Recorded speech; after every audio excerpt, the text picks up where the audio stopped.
受伤啊，就是他们会说我的化妆跟穿着好像我在做槟榔妹。那我心里想说，槟榔妹她做错什么事吗？压力蛮大的，因为其实这张专辑，我觉得我公司他们对我很好，就是可能对每一位歌手啊或音乐人来说，作品它代表的就是你看到的这个人的面相。比如说这是我这3年来准备的，所以这3年当中我所有的这些情绪的起伏的这一些面相，对，就是展露，就是把它放在这个音乐作品里面。以后还敢不敢再为爱勇敢忘记过期的诺言？不行，樟木落叶。辛苦是每一次都辛苦啦，对，但是我好像都还蛮享受那个当下的，但确实在星光之前我有比过赛的经验了，但是星光却是我很拼，但也中间有过得不是很愉快的事情，因为压力很大。因为可能在那个节目的时候就发现，这个节目又比之前的更让人家看到，然后大家都很关注这件事情，然后开始有更多的批评指教，有被人家讨论的时候，反而压力就来了，很奇妙，就是我又很想被人家看到，又不想让人家讨论，可能就是那时候很担心被人家不喜欢吧。对，那现在都可以接受，其实本来就你不可能全世界的人都喜欢你这样子。那我在维也纳是人生第一次到欧洲，然后有感受到种族歧视的经验。我那天去表演的时候，在那个会场，然后那个负责人，他们其实人都蛮高大，然后真的是彬彬有礼，可是他就帮我拦下来，我就说我是这一场各公司的表演的嘉宾，然后我们今天提早到，我们要先去休息室。他就说没有，而且他有给我们那个通行证，他说没有，他请他们的人下来带，不然你不能过。我说但是我是表演的人，他说你就是要请人下来带你，然后我还秀那个表演证给他，他就是不让我过。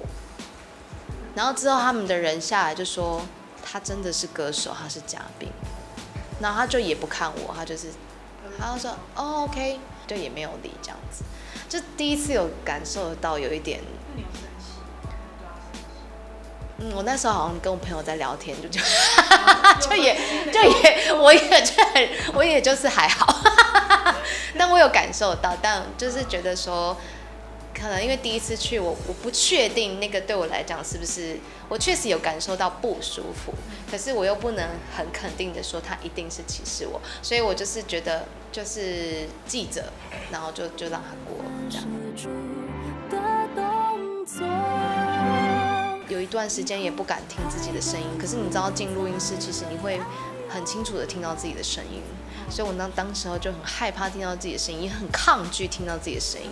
然后一直到真的是过了一段时间，随着年纪的增长跟累积了一些生活的经验之后呢，我比较敢去面对这些事情，然后也会去回顾说，看一下以前自己比赛的片段，以前真的是不敢看，会觉得一定很难听啊什么的。自己到什么时候才开始能够面对？一直到好声音那个时候吧，大概是5、6年之后。我想看清，却越看越不清。我以为我已经到达天堂，却怎么还是失望？我想看清，却越看越伤心。受伤啊，就是他们会说我的化妆跟穿着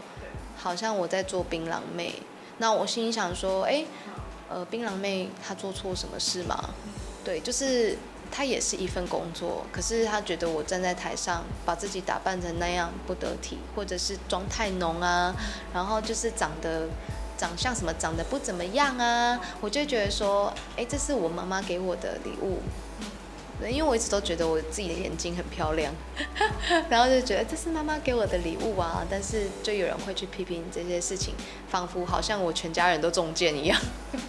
所以是怎么样？我不应该出生吗？就那时候，我是一个会悲观就很悲观的人那一种，我就会想到最坏的这样子。你有就是留言回击吗？我不敢，我不敢。那你有因此是受人家一度想要放弃吗？就是不想要走上台前这样？突然觉得自己一直想要成为大家期待的那样子，然后好像又成为不了，我就想说，我是不是不要唱了？好可怕。可后来，跟其他的过了几年之后，遇到以前的战友，他们就说，其实他那时候也是都会被讲啊什么的，然后才发现，其实大家都一样，只是可能每个人花的时间去消化这件事情的时间的长度不一样。那我算是花比较久了，对。所以现在遇到有人会讲这些的时候，就还好。觉得还好，因为就是你自己清楚，你自己在这件事情上，不管是做专辑、录歌、你想要呈现的任何的事情上面，你知道你自己下了多少的苦心，那就好了。就是自我肯定蛮重要的。